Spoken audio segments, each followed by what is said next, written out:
Everybody, I'm Brian Clapp. I am the director of content for workinsports.com, and this is Facebook Live. Welcome to the show, everyone. If you're new to the show, I would really like you to put in the comments, introduce yourself, say where you're listening from. That sort of interaction is really important to us here. My name is Brian Clapp. I am as I mentioned, the director of content for workinsports.com. I've worked in the sports industry for 20 years. I have been a television producer. I've been a news director. I've worked in digital media and in content creation for my entire career. The reason I'm here and the reason I do this show is because I want to help people and share the knowledge that I've come up and learned from my 20 years in the industry. It's my opportunity to give back a little bit. It's my opportunity to answer questions and help people on their career journey. And that's why I do this. And that's why this is so much fun for me. I am the host of the Work in Sports podcast. And if you are a listener to the podcast, thank you for tuning in here as well. You're not tired of my voice, which is really cool. Brandon from Bradford, Vermont. I was up in Vermont 2 years ago, and I love Vermont. I am from Massachusetts. I'm a big New England fan. I live in outside of Philadelphia now. So I love your area. Brandon, thanks for being here. But like I was saying, the reason I do this and the reason I've come to this point in my career where I can give back and engage a little bit more is because I was once at a time where I really didn't know what I was doing. I didn't know how to prepare myself. Hey, Becky. Hey, Greg. I didn't know how to prepare myself to get a job in the sports industry. I didn't know what I was doing. I was lost and I was confused. And I think about it, and if I had a mentor back then or somebody that I could listen to that could give me advice and help me out, that would have made a really big impact on my career and my life. So this is my opportunity to give that back. As I mentioned, I work for the site workinsports.com. We are the largest and #1 sports job board for the industry. Not only do we provide tons of jobs in the sports industry and give you access to over 10,000 jobs currently, it's like 10,112 to be exact right now, I think. But we also provide content like this and the Work in Sports podcast. Isana. We also have the Work in Sports podcast. I'm on our private Facebook group all the time trying to give people advice. I'm interviewing people in the industry and sharing their advice. Sometimes I talk to people who don't want to be on our podcast, who aren't comfortable in that environment, but we still talk about things that are important that I share in these forums. So this is just a really fun way for me to interact with all of you. So I appreciate you guys being here. The way that if you are new, hey, Dylan, if you are new to the show, Midland, Michigan. Nice. If you're new to the show, the way this format kind of goes is I will try to have a theme each night, a topic. So you can kind of see up here what we're going to talk about tonight. But then we go away from that completely. And you guys, it's your world. You can ask me whatever questions you want that are sports career focused. We can go into any rabbit hole you want to. We can go down any path you want. It's really your own adventure here from that point on. I like to have a little bit of a theme so we can try to have some sort of a focus of what we do in the early part of the show. And I try to hit on a subject I think will really help you. And then after that, it's really whatever fits you and whatever conversation you want to have. So we will open it up to that. I do want to let everybody know as well. I try to promote this every time. If you are a student, I know a lot of the people in our audience are. We have a really great deal on our site. We are a premium site. I was doing a speech earlier today. I talked to the class at Lindenwood University. Hey, Robert and Ryan. Super Bowl bound Patriots. Yeah. All right. We can, talk about the Patriots all day if you want. But we'll get back to the sports stuff. So I was speaking earlier today at Lindenwood University, which is outside of St. Louis. And again, the ability to talk and interact and try to give them the answers as they go through their kind of journey a little bit really helps me understand what people want to know. And a lot of the questions I got were about networking.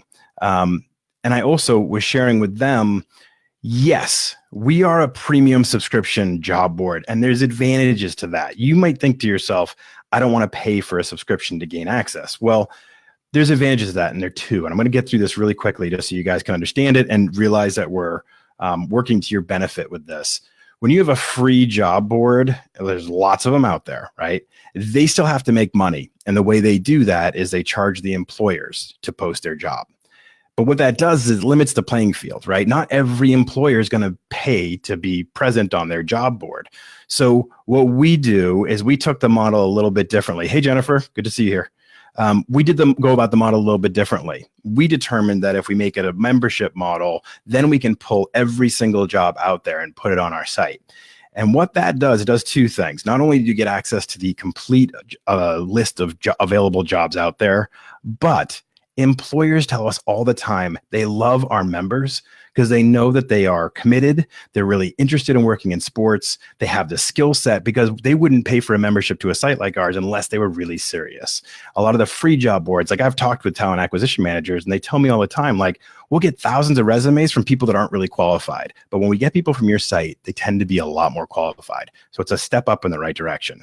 So enough of that. The reason I bring it up, though, is because we do have a deal. If you are a student and you have a .edu email address and you sign up on our site through this website that I have here, the /students, you can get a membership, 6-month membership for just $30. So $5 a month. It's super cheap. We're really trying to help out the students out there. We have tons of internships. We have a lot of opportunity there. So that's enough of my preamble.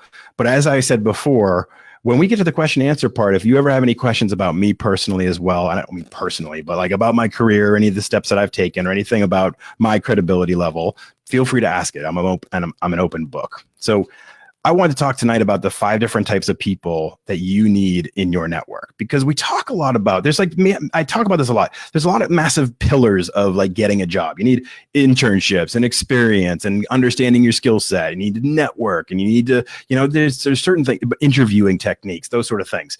This falls into that. People ask a lot of questions about networking, and I want to take it down on like we get granular sometimes. We talk about when you're at an event, what should you do? How do you follow up with people? We talk about social media networking and some of the specifics of that.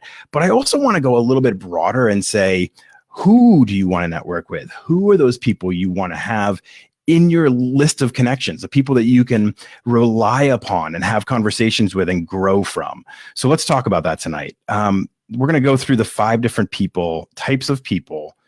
Now, if you're wondering why I'm always looking around too, a lot of it is because I'm also running the graphics that come up and I look for all your responses. So I get to pop things up here like Jennifer saying, good evening. Good evening, Jennifer. Jennifer, where are you from? Where are you listening from? I want to know that. I'm curious because I'm a curious person. The first type of person I want to talk about in our, I hit the wrong button, stand by. Wait. There's 5 types of people. Yes. Okay. The elder statesman or woman, because there's a lot of elder women. No, that's not right. But you understand my point. When you're coming up in the industry, it's really important to have somebody who is, I don't want to say at advanced age, because it doesn't necessarily mean that, but somebody who's experienced, because they're going to be the type of person that can give you really deep advice into what it's really going to be like out there. Because what you want to have in your network are not only people that can advise you, but people that can also have connections. Somebody that's been in the industry for a long time. Hi, Tempe. Hi there, Tempe. Where are you listening from? Let us know in the comments. Okay. Somebody that has been in the industry for a long time is going to have a lot of connections, and they're also going to have a lot of wisdom for what happens out there. It's really important to have somebody like that, because that's the kind of rock that you can lean on and really get hard tested information out of. Like, they've tried things and failed and succeeded and known people and worked different places. That's a super important part. Salisbury, Maryland. Hello, Jennifer. Salisbury State. I think I played against them in college. Anyway, it doesn't matter. Getting off subject. So that's a really important person to have in your network. Now, this can be Tempe's in South Carolina. Nice to meet you. This can be a professor. It can be a intern coordinator. It can be just about anybody. It could be one of your parents' friends. It could even sometimes be your parent. No, I don't think that's true. But there are all types of people you need in your network. And having somebody that has that level of experience is really important. Now, the next is the connector. You know these people. There are people out there that are just born networkers, right? They are very comfortable small talking and hobnobbing and going to events and be in the center of the focus. You want somebody like that in your network. You want somebody that is actively and aggressive at connecting other people. I have a buddy when I lived in Seattle. His nickname was Stan, even though that wasn't his name. And if you would by listening, you'd probably crack up that we're talking about this. But he was one of those people. When we first moved to Seattle, he was somebody we got to know. And I would say something like, oh man, I got a problem with my roof. And he's like, I got a guy, or I'd say, oh, I've got, I'm wondering the best way to get to this place. Oh, I know, you go over there. Or where's a good place to get pancakes? Oh, go to Chase's. Like he just knew everything and knew everybody. And when it came time for a job or a referral, he always kind of knew somebody. That's a really important person to have in your network because they might be a little different than your natural personality, and they just have that it factor about connecting. That's different than the elder statesman. That's different than that type of, they're a different type of asset. The next type of person you want to have in is the big thinker. So I'll use an example. It's great to have people that push you out of your comfort level, that challenge you to maybe try something a little bit bigger or a little bit different. So having somebody that is really almost out there a little bit is an important part of your network because they're going to be the one that says, what are you doing in that job? You should be doing this, and going really big, or you should start your own business, or here's how you would do it. And here's this person I want you to talk to.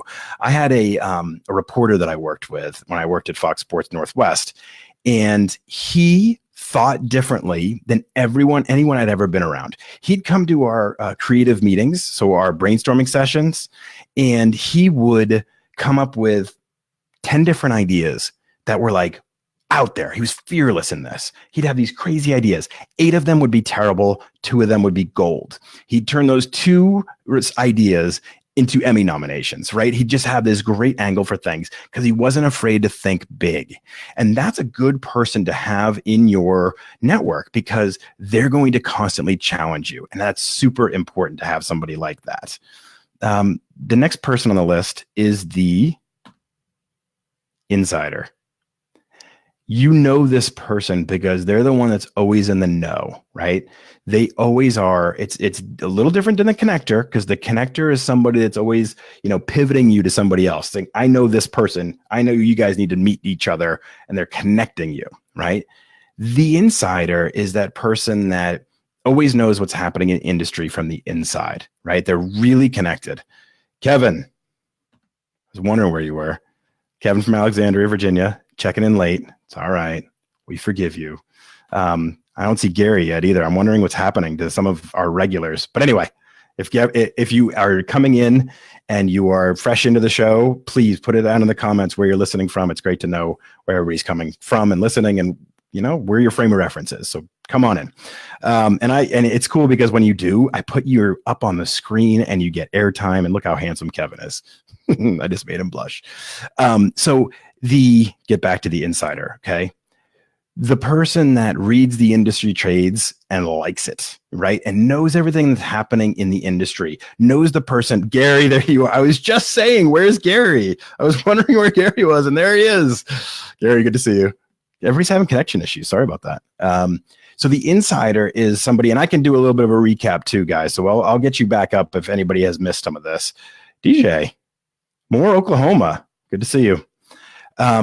So the insider, I'll put that graphic back up, is again different than the connector. The insider is the person that is always staying up with the trades, knowing when one employee moves to another place. Like in my side of the industry, in the sports media, the insider would be somebody that would know, oh, this news director just went to this market, or this person, this reporter is going over here. They just were always tapped into what was happening in the industry, and we're always on top of that. That is a really powerful person because I always knew that I was somebody that was, and a lot of this in your these 5 groups that we're going to talk about, it also is identifying where you fit and then maybe focusing on the other 4, because you're probably going to be one of these things as well. If you are that one of those things, then you need to get the other 4. If you're none of those things, you need to get the other 5, right? So that's the way this pattern is going to work. Mary. Hi, Mary from Maryland. Via Seattle, right, Mary? So, Mary, I thought you were I thought you were in Seattle. Aren't you with the Sounders? Let me know. So anyway, the point is that you're probably going to fit one of these roles, and then you're going to have to find the rest of these people. And that insider role is super important in knowing what's happening out there and then being able to suggest things and knowing the people and the movers and shakers in the industry. I knew for myself that I was always a very just very focused on the work. I was very focused on the job and doing my best at it. So when I had people in my network that were keeping up with that kind of stuff, that was super important to me because they would tell me, we'd go out for a beer and they'd be like, oh, did you hear about this person that moved on to this network? And be like, no, but that's good to know because that could help me. And then you'd have the connector who was very gregarious and could connect you with other people. And then I had mentors who were a little bit older and had an idea on the business that was bigger than mine. The next one is the realist. And this is the person that's going to help reel back in that big thinker attitude, the person that's going to give it to you really straight, the person that's going to tell you you're being stupid. You need to have that person because we all need to dream. We all need to think big. We all need to challenge ourselves and try different things. But at the same time, you also need that person that can point out the flaws in your logic, right? There's this concept called groupthink, and they talk about it with like the Bay of Pigs. And I don't want to go all historical here, but I'm losing track on the conversation. I want to make sure I didn't miss anything. Okay, I didn't miss anything. So what they talk about is that the entire government, the upper echelons, you know, JFK, his brother, and the rest of the people in the room all sat around and basically told each other that this is a great idea. They were afraid all of them were afraid to stand up to the rest of the group and say, this isn't a great idea. So that's groupthink. They all kind of fell in line together. That can happen in your own world too. You can convince yourself, but it's going to update from Mary. But I needed more. So on to a new challenge. Okay, good. Very cool. Well, I hope you enjoyed the Sounders while you were there. I'd love to hear more. So the realist is that person that can be unafraid to tell you when you're making a bad choice or when that person you're connecting with isn't the right person you want to associate with, or, you know, can just really kind of ground you in your decision making. So I want to, hey, Brandon. You just described every conversation with my wife when you described the realist. See, that's great. That's also my wife, and she's not listening, so we're good. But that is, and she might be. See if I get any comments. Nope, my wife's not listening. So again, having this combination, this is your full network. Let's run through it again really quickly, and then we'll open up for your questions. Having somebody with seniority, whether it's male or female, doesn't matter, but somebody with seniority and experience in the industry, they are going to be the ones that are going to give it to you really straight, but also have that crazy experience to be able to connect you with really important people, but also give you real life advice. The connector.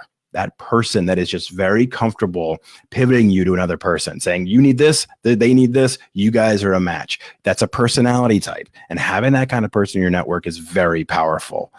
The big thinker, somebody is totally unafraid, somebody that is willing to think beyond the norm. I hate the outside the box cliche, but it is true. Somebody that is willing to say, yeah, everybody's doing this, but let's do this. You know, having that person can be very powerful.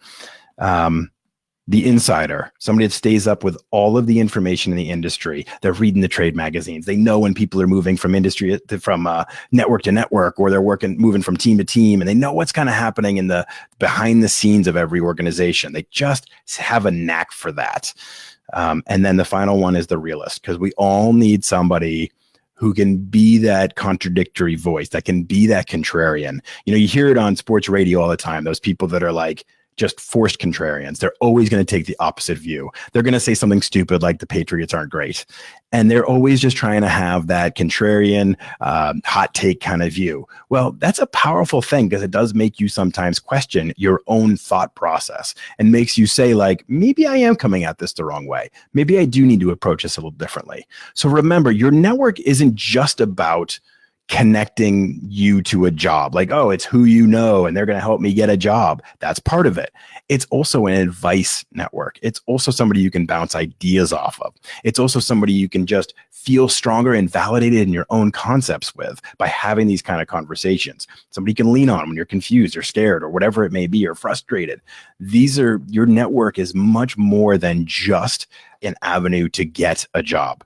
So that's kind of our recap on the subject I want to talk about tonight, the different people that you need to have in your network. I want to open it up to all of you guys because this is definitely my favorite part of the show, and being able to handle whatever questions you have. We don't do any prep beforehand. I don't know what anybody's going to ask me, but I did it this morning. Like I said, I spoke at Lindenwood University, and last week I spoke at University of Florida. So I was talking in the University of Florida. There's probably 100 to 150 students in the room, and the professor, who I've become good friends with, is like, all right, we're just going to start firing stuff at you. And I kind of like that because there's no prep.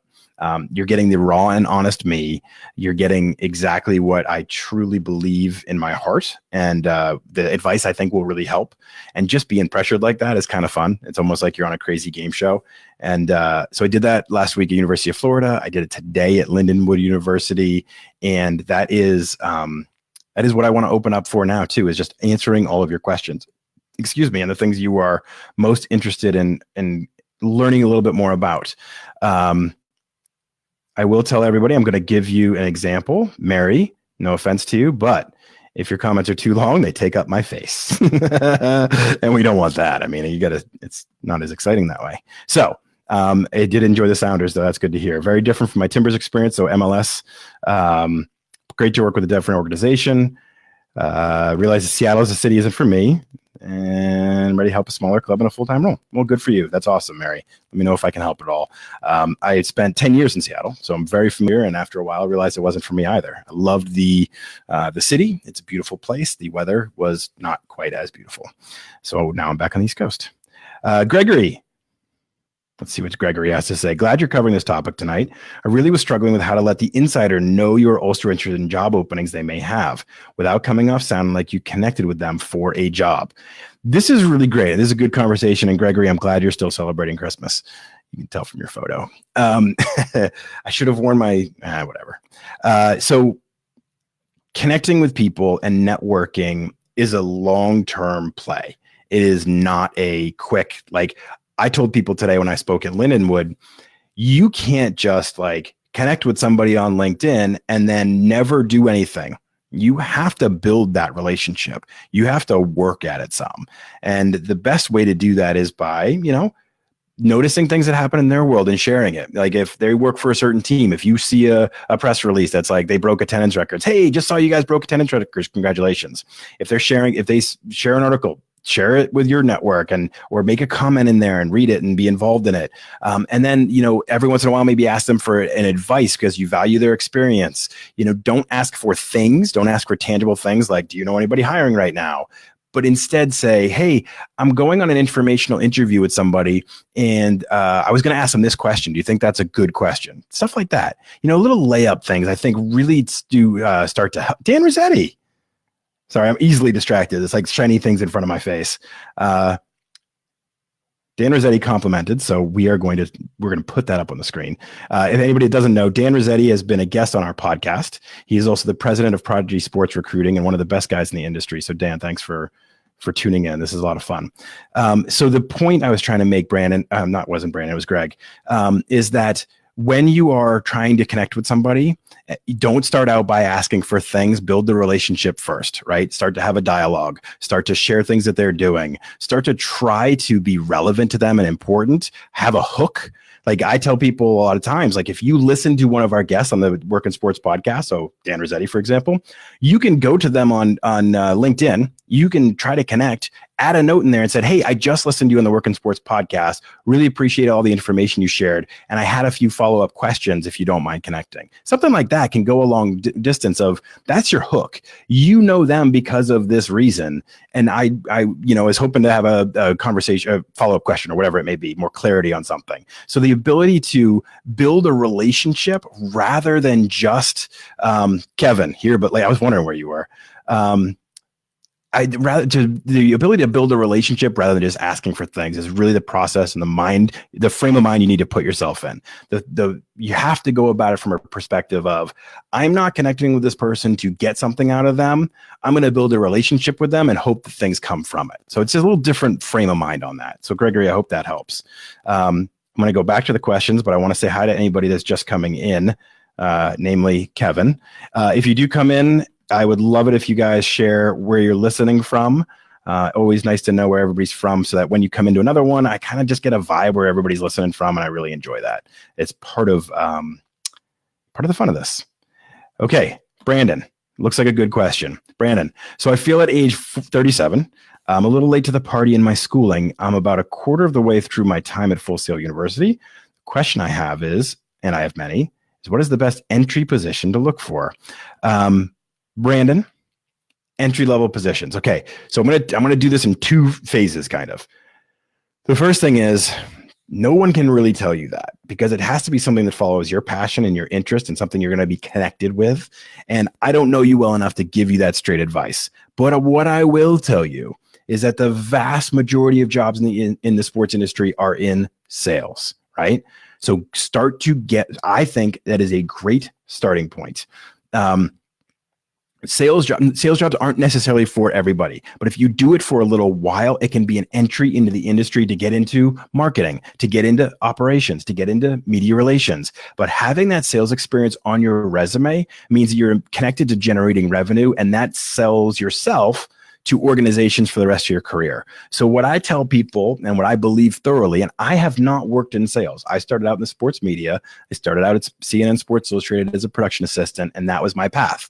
But I know that from the employers that I talk to and the different people that I talk to in the industry across the board, whether they work in sales or not, they tell me when they look at resumes, sales experience carries a lot of weight and a lot of intrigue for people because they know you know how to generate revenue. They know you know how to communicate with people. They know you know how to be organized and aggressive and just work towards a goal. These are all really important factors in working in the industry. So while you're saying you're 37 and it's a tough time to get started, there are jobs in sales out there at minor league teams, at professional teams. There's inside sales programs. There's lots of ways to break in. And I think that's a really good way to look into starting because that's where the most opportunities are. And it's something that can really stick out on your resume moving forward. Mary, this happens a lot. I forgive you, but brain, really? Come on. Did you see it, everybody? BRAIN happens all the time. I forgive you. Okay. Robert, I'm going to answer your question offline because yes, I did understand what you meant about being an admin for a Facebook group. I'm just not sure it's something that's going to stick out well enough on your resume. So we will talk about that again. I promise. Kevin's here, but late. Greg said, good advice. Thank you, Greg. I'm glad that hit the mark for you. Sherry, here super late. Sorry, from Raleigh, North Carolina. No, don't be sorry at all. If you are interested in the subject we're talking about tonight, which I already kind of handled, and now we're into this question and answer part, I will post the whole entire video on our Facebook page, on our YouTube channel, on our blog. So it's going to be out there if you guys want to go back and listen to the important parts on talking about the people you need in your network. Kevin, Atlanta is already getting Super Bowl crazy here. I bet. I was in Atlanta 3 months ago. Mercedes-Benz is awesome. What an incredible stadium. We met with people of the Falcons, and we met with people from, this is part of our Sports Career Accelerator event, which was a 2-day learning session and immersive learning, which was super cool. We met with people from Atlanta United, Georgia Tech, the Falcons, the Braves, the Hawks, major teams. It was a small group, 40 people who got to really dig in deep with a lot of these teams in Atlanta. It was a really cool experience for me as well. Mary, good point on the networking part. It's not what they can do for you, but what you can do for them. And keep that in mind as you're networking. The more you can do to be helpful and not just be that person that asks, the better your relationship will become. I know personally, I have people connecting with me all the time on LinkedIn. I endorse that. I want that to happen. I think it's great. But those people that just connect with me and then I never hear from them again, those people that connect with me and I never hear from them again, I don't understand the purpose of that. Then there's other people that come right out and write me like 5 or 6 paragraphs about their life story. And I'm like, this isn't working. This isn't the way to do it. You have to make it short, snappy, get right to the point.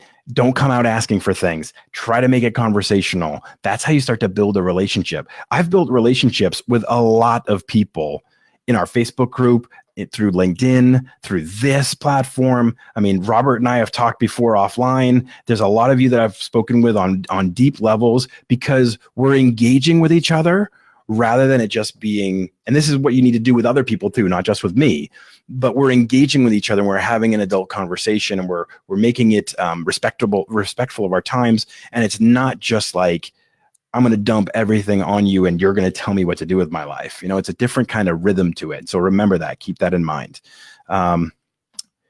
Jennifer asking about when you're looking to network to these people, what's the best way through social media? Jennifer, this is great. We actually, the very first Facebook Live I did was about networking on social media, but let me talk about that a little bit because I think it's a really, really important conversation. If you are, the old school thinking was that you'd go to networking events or you'd go to conferences and you'd be, you know, buying somebody a drink at the bar and kind of schmoozing with them. And that's how you built your network. And now with the power of social media is a much better way to do it. There's a much more interactive way to do it and connective way to do it. I believe wholeheartedly that LinkedIn is the tool you want to use for social media networking. I'm in LinkedIn all the time. Most professionals, that's where they have their professional conversations. That's where they have their networking opportunities. Facebook, Twitter, Instagram, they're not geared for networking. They're not geared for making those kind of deep connections. Sure, on Twitter, you can share what some other team is doing. You can start to talk to people or retweet and put a comment in there. There's nothing that says you can't layer that in as well. But I think LinkedIn is the perfect environment for somebody to connect with for a lot of reasons. But one of the major reasons is because when you connect with somebody, you include a note with it, right? You have your hook, you have your reason that you should connect with them. So a lot of times when I'm connecting with people, I'll say, hey, I'm Brian Clapp. I'm the host of the Work and Sports podcast. I think you'd make a great guest on our show for these reasons. Can we have a conversation about that? Boom. It works 19 times out of 20 that there'll be some level of conversation after that because I've made it really clear my intentions and why I'm connecting with them. You need to figure out your hook to communicate with somebody as well and leverage that. And it could be as simple as I heard you on the Work and Sports podcast and really would love to learn more about what you're doing, something of that nature. So to be able to add a note and include your reason for connecting somebody increases your ability for them to connect with you. And then the magic happens. When they connect with you, and I do this pretty much every time, when I connect with somebody, when I accept to connect with somebody, I look at their profile. I want to know who they are. Who is this person I've just connected with? And I'll do a quick skim of their resume on LinkedIn or their profile, or their portfolio, and say, oh, wow, okay, they've worked here, or they're trying to do this or that. And it starts me getting to know them. That doesn't happen when you're on Twitter. You might have a quick little paragraph that you can give on your bio. It doesn't really say anything about you. So the ability to tell them more about you in this process really is what sells LinkedIn, if you ask me. So what do you do after that? So you've connected with somebody now. And if anybody's having any trouble hearing me, let me know in the comments, because I'm always paranoid that like my mic's not working and I'm just talking at nothing. Diana. Hi, Diana. Diana and I are old friends. Our kids went to preschool together. My daughter, who went to preschool with Diana's son, is now 5'7". There's a little advice, a little knowledge for you. She's 11. It's crazy. I'm going off subject, but I have a tendency to do that. So I was talking about something. It was probably really, really important. But again, there's like a shiny thing in front of me. I get distracted very easily. Oh, right. Social media networking for Jennifer. Thank you. Brain started to work again. So social media networking, you connect with somebody on LinkedIn. They accept your connection. Thank you, Kevin. You need to know that the audio is great. One of my paranoias. I have a lot of them. I have a lot of quirks. We all do. So you've now connected with somebody. They have included you in their connections. They've made that connection. Now it's about building the relationship. So what you want to be able to do is like things they're sharing, comment on things they're sharing, know where they hang out, what groups are they a part of, make yourself visible without being intrusive. Don't start out asking for things, just start out being present and trying to build a relationship. This is how it starts to work. Then you start to ask a question. Hey, I read this article that you shared. It was a really interesting point about the growth of whatever and wherever. Was wondering on your thoughts on the growth of this. Try to form questions off of what they're sharing, because it's in their wheelhouse. When somebody asks me questions about my sports media career, Of course, I'm comfortable talking about it. It's my comfort zone. It's what I've done. When somebody asks me questions about building their resume, or when somebody asks me questions about networking, this is what I talk about. So this is the sort of stuff you want to hit them in their wheelhouse.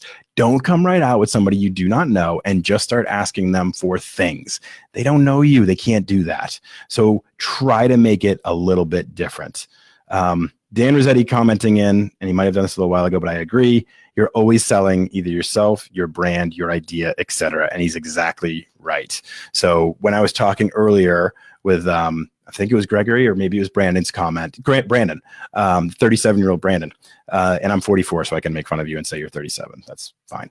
When we're talking about sales careers, even if you're not working in sales, everybody's in sales. You're always selling yourself, your brand, your perspective, your content. I mean, I'm a content creator and I'm always selling and promoting myself and trying to look for an angle that way. So that's really important advice. And one of the things I tell everybody is if your college curriculum isn't teaching sales techniques, well, then you need to figure out a way to learn them anyway. There are programs out there. There's online courses you can take. Sales techniques will teach you a lot. And that's something you can bring to any job you have at any time. Dumb autocorrect. Sure it was. I believe you. Just kidding. Brain. Okay. Mary also adds, I agree. You could use other social media to find out what they're doing to reach their supporters. Yep. Absolutely true. Here's Diana, my friend. Okay. Keep bringing your questions in, people. I got time. I'm here for you. We can go for another 24 minutes if you want, but if you don't have the questions, then I can just keep vamping. We can talk more about networking. There's plenty of things we can talk about. Jennifer, let's do this follow-up. I like this. I'm building my LinkedIn page. I'm 45 years old, looking to use my skills transitioning into a second career field. I'm wondering how valuable the networking events you mentioned are to attend. Okay, so let's talk really brutally honest about this. And let's talk about all of this, okay? It's exciting. 45 years old, looking to use your skills to transition to a second career field. Whatever you've done for the last 25 years of your working life or whatever it's been, there are skills you've picked up that translate to the sports industry. You just have to figure out how to line them up, okay? Because the sports industry is just a big business. That's all it is. There's marketing, there's accounting, there's human resources, there's operations, there's travel, there's equipment management, there's IT. I mean, there's all kinds of jobs in the industry that are pretty much straight lines to other jobs out there. Excuse me, I'm going to take a glass of water real quick. Stand by. Straight vodka. Yeah, I talk a lot, so I need to replenish. I'll get back to yours, Kevin. Sorry, I don't even mean to pop that one up, I don't think. So every job that you've done over your career, whatever you've done, there is a way to connect it. Maybe you managed a team. Maybe you led groups. Maybe you were, there's all type of soft skills that you've learned. So figure out how to map what you've done to jobs that are available in the sports industry. At the same time, I thoroughly endorse doing a self-audit for everyone. And what I mean by that, you go onto a site like workinsports.com, you pull up 10 to 15 jobs that you think are interesting. Right? Doesn't have to be jobs you're going to apply to. Doesn't have to be in your area. Doesn't have to be anything you're going to take any action with other than this. Look at those jobs. Pull out all those skills that they require or want you to have. Write them all down. You're going to start to see overlapping qualities that are mandated in the industry. What do these teams, organizations, agencies want? What do they demand out of these jobs? Line those skills up. Line them up with your skills. What do you have? What are you missing? Then you have a game plan. Now you can go attack that and say, okay, if I wanted to do this thing in the sports industry, I'm looking at these 10 or 15 jobs and they're all saying I need these 8 skills that I don't currently have. Well, now you know what to do. Now you know how to get them and go get them, what you need to get. So I think conducting a self-audit of yourself, realizing where your strengths and weaknesses are and aligning those with what the marketplace wants, the employers want, is super powerful. So please, everyone should do that. I actually do that every 2 or 3 years just to make sure I'm still relevant to the industry because I'm 44 years old. I've been in the industry for 20 years. The biggest fear I have is that someday I'm going to turn around and everything's going to be different and I'm not going to be prepared for it. So when I was in 2005, I was the news director at Fox Sports Northwest. I left the broadcast media because I thought the digital media was where it was going to be growing. And so I'm always thinking that way. Where is the market going now? Where are we going to be next? And I don't ever want to become irrelevant. So I do a self-audit on myself every 2 to 3 years, whether I'm looking for a job or not. I go through job descriptions, I pull them out and I say, am I qualified for these roles? If I want to be a VP somewhere, do I have the skill set? That's what I look at. And if I don't, I damn well better make a plan to get it, or else I'm quickly going to become irrelevant. That's really important. And I think it's something everyone should do. It does not matter where you are in your career. I'm happily employed and I still evaluate myself against the marketplace all the time. So Jennifer, let me make sure I'm answering your question. You asked about networking events. See, I go off on tangents sometimes, but they're all valuable tangents. There's all information in there that will help. So let's circle this back. Networking events, a lot of the ones you see broadcast out there, and they corral people at a game, and they have career fairs and networking events. Some are great and some are awful. And the dirty little secret is they're essentially group sales events. So the team will sell a bucket of tickets, a group sales event. They'll sell 100 tickets or 300 tickets to the person running the networking event. The networking event will then go out and sell and say $35 to come to our networking event and get a ticket. So the team gets to unload some tickets and the people running the networking event get to market to you. So sometimes they work. Most of the time, the feedback that I get from others in the industry is that they are not that great. But that's just my own perspective on things. We ran, like I said, the Sports Career Accelerator event, and our whole plan was and it was in Atlanta, 2-3 months ago, September. Our whole plan was, let's keep this to be a small group, 40 people, and let's make sure we make really impactful relationship type meetings with people. So we allowed all of our speakers to then go out and mingle with the crowd, meet with people, have little one-on-one sessions. And that seemed to really work to me. So I think my advice is there are some conferences out there that are really good. Our friends at Sports Management Worldwide throw really great conferences. We have, there are definitely some conferences out there that do a really great job of the networking side of things. Just ask questions before you pay a lot of money. I would be happy to give you any advice on some of those.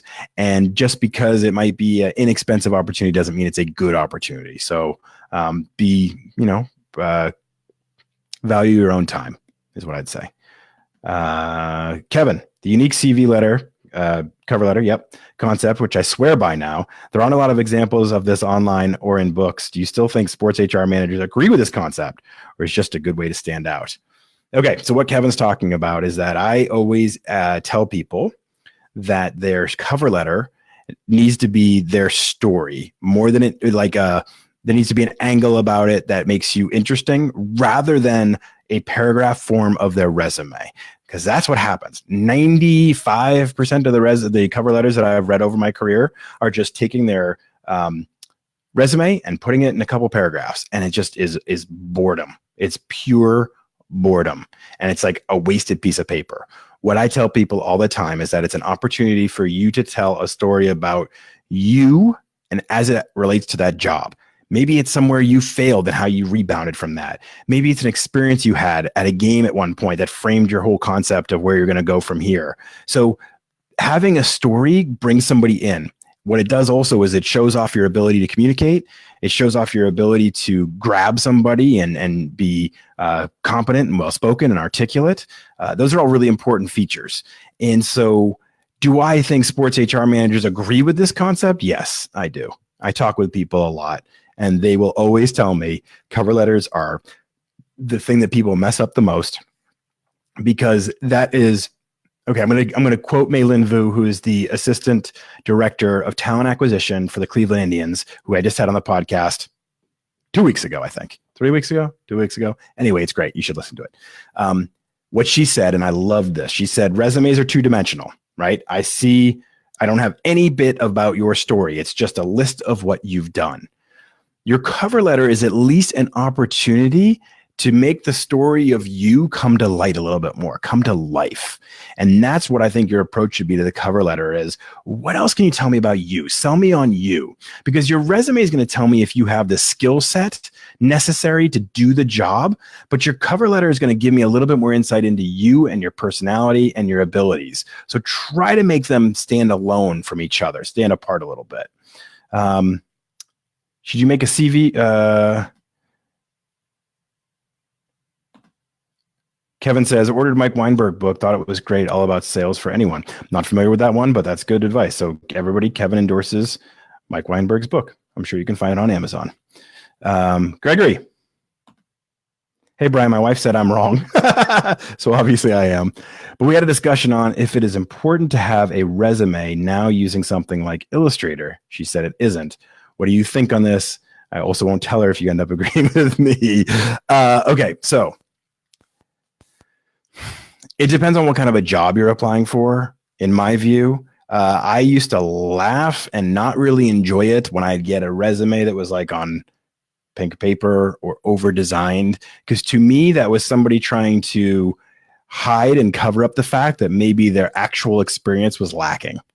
So you don't want anything to really take away from your skill set. And I also wouldn't if you're applying for a graphic design job, maybe that works, right? That's a way to show off a little bit of your portfolio.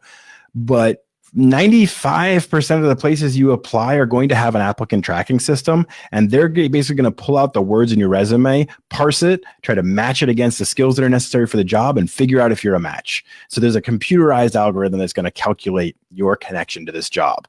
So I wouldn't put a lot of time into doing an Illustrator platform or trying to make a design to look good, because it's not really going to be what sells you, unless it's for a specific type of job in something like graphic design. Okay. DJ, I'm a product photographer. Cool. I had a friend that did that at Amazon. Looking to get into basketball or other sports photography. Is this field hard to get into? It's a really good question. Yes, because there's limited roles. It's not like you say all the time, there's only 32 GMs in, Sport X. That's a really limited role. And there's 30 coaches in the NFL and all that kind of stuff. Or 32. Did I lose count? It's a long night. There's only so many of these jobs. A lot of teams only have so many team photographers. In the NFL, there tends to be more because there's more field to cover. There's more angles and more areas to get to. So you tend to be more team photographers in the NFL. Basketball, not as many. Smaller arena, get angles a little bit easier. Baseball can have a little bit more. If you're also on the video side, team videographers, that is always going to be a growing field because teams are churning out more and more of their own content. So if you could do both, that might make you more attractive to be able to do still photography, but also the videography. I'd also say look into places like Getty Images and a lot of the other AP and those type of providers, because a lot of times teams will just hire stringers, freelancers when they're on the road, especially. So they might not have, every team doesn't always have a photographer that travels with the team. So they might get somebody who's a freelancer on the road. They're definitely not unions, but like networks that you can be involved in. I'm not thinking of any of them off the top of my head, but I know when we were hiring people out on the road, we'd have an easy way that we could find people through a networking forum of some kind. It wasn't my side of what I had to book, but there was, I'm trying to remember the name of it. It'll come to me and I'll try to connect with you again on this. Maybe I can respond to your comment in the Facebook Live if I think of it. Okay. Gary, applying to a game day staff position on a minor league baseball team. Do teams promote their part-time staff if needed to full-time positions mid-season?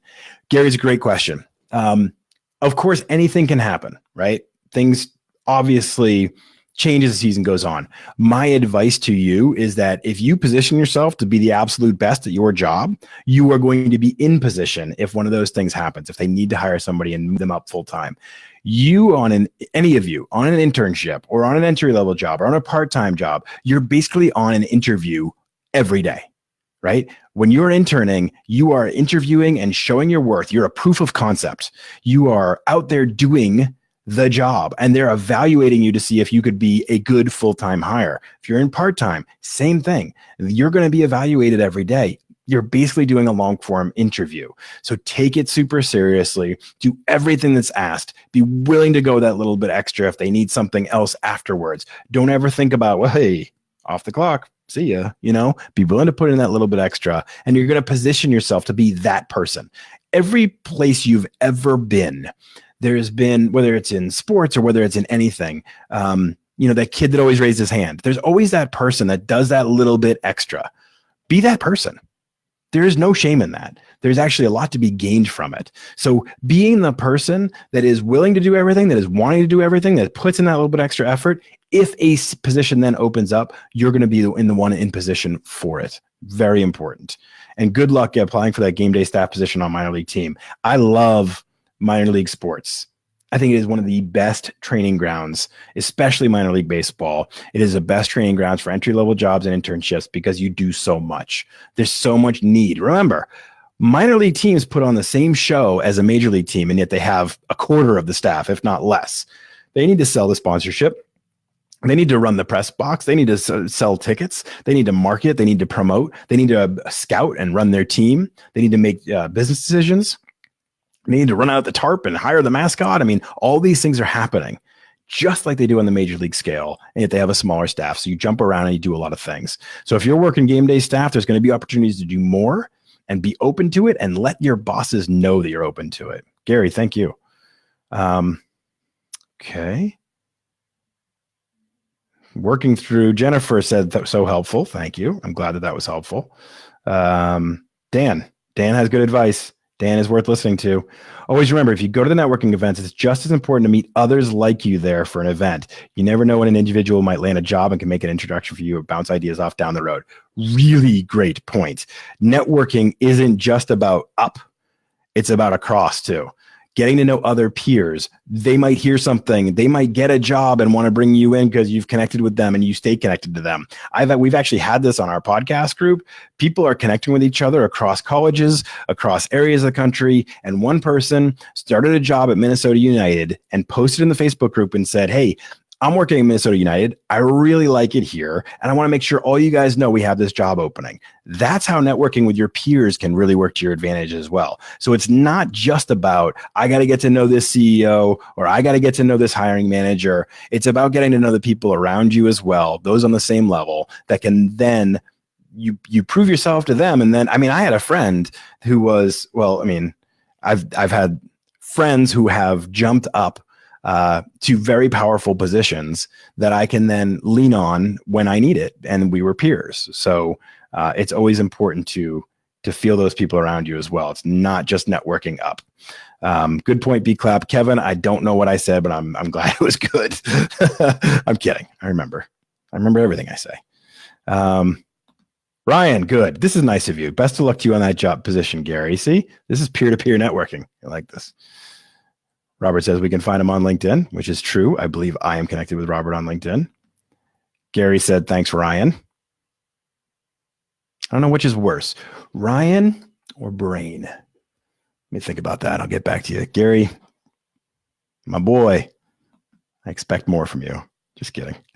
It's 8:22, people. We have 8 more minutes left. If anybody has any further questions, I can do a quick recap. I would like anybody who's joined in since, who hasn't introduced themselves, please feel free to do so. We are talking about networking, but we're also talking about anything you're interested in your sports career. If you don't remember, I'm this guy. I'm Brian Clapp. I'm the director of content for workinsports.com. And I have been working in the sports industry for 20 years. And what I try to bring to the table is not only my own experience, but also as the host of the Work in Sports podcast, I'm talking to people every day and every week that are in charge of hiring, that are in charge of running budgets, that are in charge of managing teams. And I'm picking up things from them too. So it's not just about my years of experience. It's also about what I'm hearing from the people out there, the pulse of the industry, people like Dan Rossetti, who's in recruiting at Prodigy Sports, the president. Brian is definitely better. Brain, you mean? Brain is better? So the reason I'm here again is to help all of you. I love having these sessions because the podcast is a one-way street. You're listening to me. If I'm on If I'm in the Facebook group, I interact with people a lot. If I'm here, I'm able to interact with you. So these conversations are a lot of fun for me. I love having your questions and I love interacting with all of you. So please bring it at any time. Okay, Jennifer. I love my minor league baseball job. Gary is at a seasonal position. Jennifer, which team are you working with? I love minor league teams. The names are awesome. If you haven't listened to it too, Jesse Cole is the owner of the Savannah Bananas in Savannah, Georgia. And they are a collegiate league, a summer collegiate league team. I think I got that right. But Jesse's one of the most interesting people I have. Dan.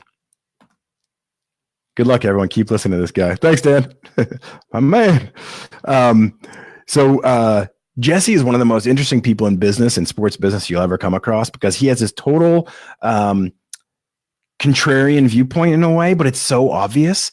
His company is called Fan First Entertainment. And he's like, I don't necessarily care about the baseball. I look at this like an entertainment event and I need to support everything around that and make it an event that the fans can't get enough of. And he just sent me an email the other day saying, by the way, we've already sold out for the 2019 season because they make it so much fun to go to their games. And I think minor league baseball, that spirit, that energy is really such a great thing to be a part of. So, if you are out there and you're thinking about working in sports, a great idea is to pursue minor league baseball because I think it's a great training ground. And now Mary can't spell it wrong. Here, I can do it for you. Watch this. Brain. Boom. That's me. Hi, I'm Brain. Or I'm Ryan. No, I'm this guy. I work here. And here's where we have our cool student discount. See? It's easy. I'm like a director. Jennifer, thank you, Dan, for the feedback. Always great information from you as well. Dan, I'm serious. Dan is probably one of the best interviews we've had.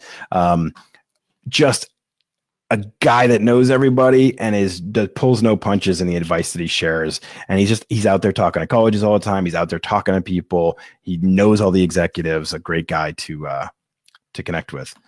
Jennifer, Delmarva Shorebirds, very cool. Love that. Sherry, my LinkedIn page is still a work in progress. What is your idea of a good LinkedIn page? Great question. My advice, everybody makes their LinkedIn page totally internally focused, right? I want this. I need this. I am this. What I would love for more people to focus on, what are you going to do for some business? What is your skill set that you're going to bring to the table? How are you going to help somebody else achieve their goals? Because if I'm an employer, I'm not interested in what you want. I'm interested in how you can help me. So in your introductory little paragraph that you get there, I think you need to really phrase it in a way that sells you and how you're going to be a change agent at some organization, team, agency, whatever it is. How does your experience, how does what you know help you? Help an employer. How will that happen? Water time. Stand by. That may be unprofessional, but I don't care.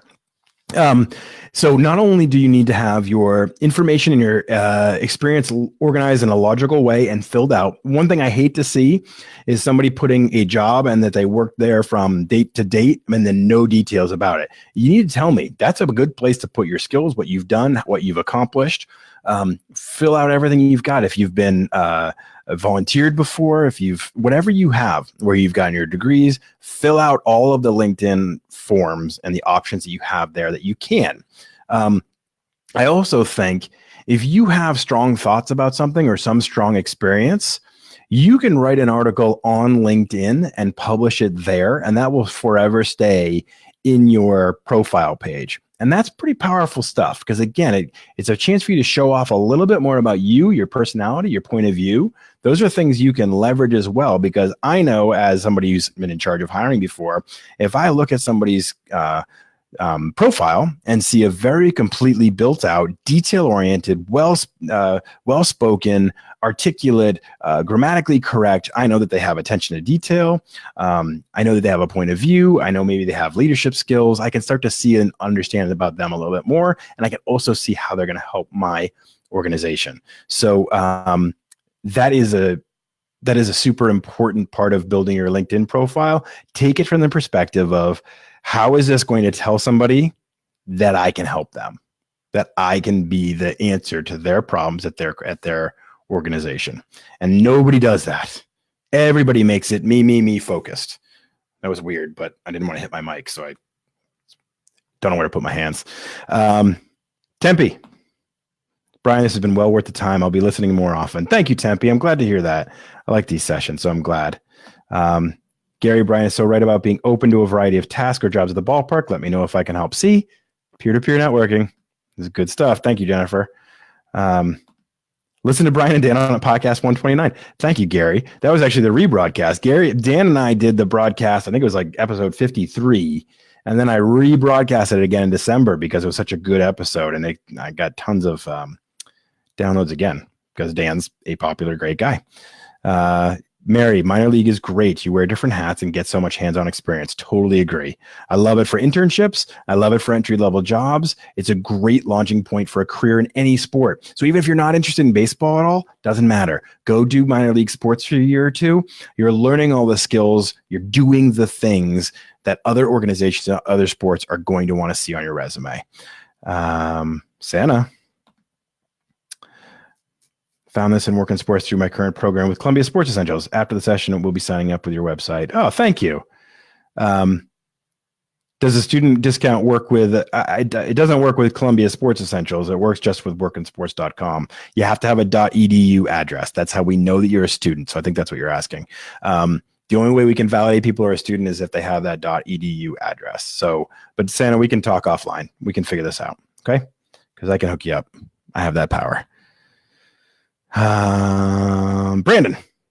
Thank you, Brian. Great information. Do you have a podcast? If so, where can I find it? Oh, I do have a podcast. It is called the Working Sports Podcast. And we just had episode 150. So you have a lot of catching up to do.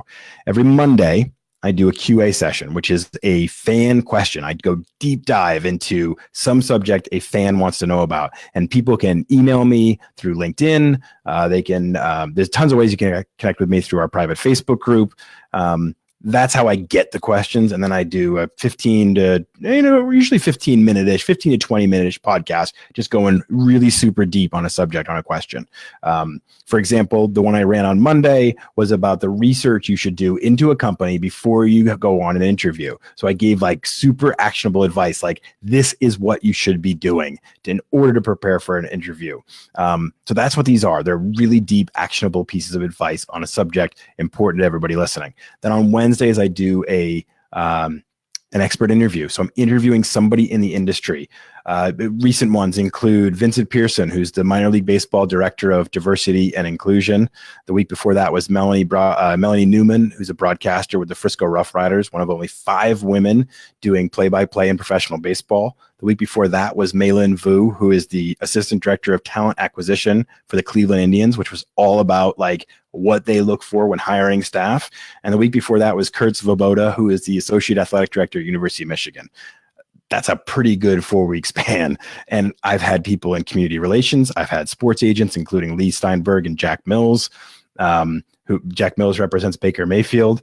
Lee Steinberg represents Pat Mahomes, who's no longer in the playoffs because the Patriots beat them. Just to remind everybody. I've had on marketing executives. I've had on sales executives. I've had on all kinds of positions. So whatever angle of the industry you're interested in, I've got a guest on there. I'm interviewing Trip Keister tomorrow, who is the manager for the high A ball Potomac Nationals, but he's also in player development. So really excited about that interview.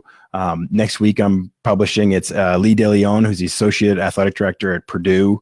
These are all interviews that I'm doing and putting together and putting out there on the podcast. So to answer your question, it is the Work in Sports podcast. I know, very creative.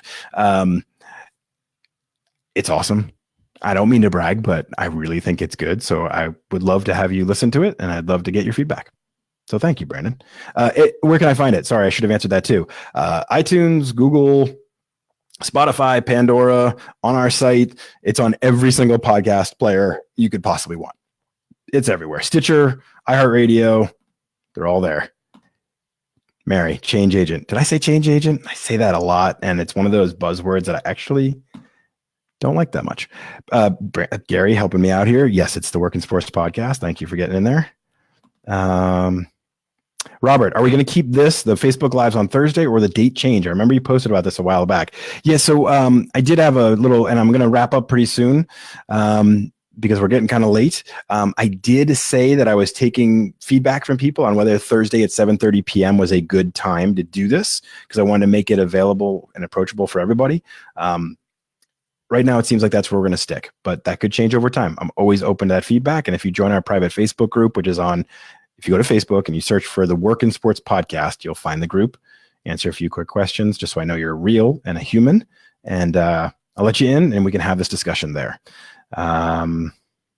Okay, I'm going to finish there. It is, because it's already 5 minutes past the time that I'm allotted for. It's 8:35, but Ramil had a good question. And I think there's some other people here. What I will try to do is I will try to answer these directly on the rebroadcast on our Facebook page. So Ramil, I will try to get to your question. It looks like it's about PR, and I will try to get your question then. But thank you again for everybody tuning in. Connect with me on LinkedIn. I'm all for that. Join our private Facebook group. Listen to the Work in Sports podcast. Check out the deals we have at workinsports.com. And we're going to keep working on this. We're going to keep trying to help you get your job in the sports industry. Thanks, everybody. End broadcast. Did I hit it? End broadcast. I missed it.